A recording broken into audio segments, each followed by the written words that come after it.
పూరా local. Welcome to పూరా local. Bharat Pakistan మధ్య ఉద్రిక్తతలు కొనసాగుతున్న నేపథ్యంలో దేశవ్యాప్తంగా అన్ని ఓడరేవుల వద్ద భద్రతను కట్టుదిట్టం చేసింది భారత్. ఈ నేపథ్యంలో ఒడిశాలోని పరదీప్ పోర్టుకు వచ్చిన ఓ షిప్ కలకలం రేపింది. అందులో 21 మంది పాకిస్తాన్ సిబ్బంది ఉన్నట్లు అధికారులు గుర్తించడమే అందుకు కారణం. దీంతో ఆ పోర్టులో భద్రతను పెంచి హై అలర్ట్ ప్రకటించారు. దక్షిణ కొరియా నుండి సింగపూర్ మీదుగా ఓ నౌక పరదీప్ పోర్టుకు చేరింది.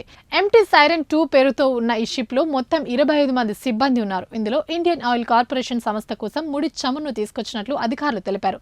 తనిఖీలు చేపట్టిగా సిబ్బందిలో 21 మందిని పాకిస్తాన్లుగా గుర్తించారు. ఇమిగ్రేషన్ డిపార్ట్మెంట్ నుండి దీని గురించి సమాచారం అందడంతో వెంటనే ఒడిశా మైరన్ పోలీసులు భద్రతా బలగాలు అప్రమత్తమయ్యాయి. పోర్టులో భద్రతను మరింత పెంచినట్లు మైరన్ పోలీసులు తెలిపారు. భారత్ పాక్ మధ్య ఉద్రిక్త పరిస్థితుల నేపథ్యంలో ఓడరేవు ప్రాంతంలో హై అలర్ట్ ప్రకటించి పరిస్థితిని సమీక్షిస్తున్నారు.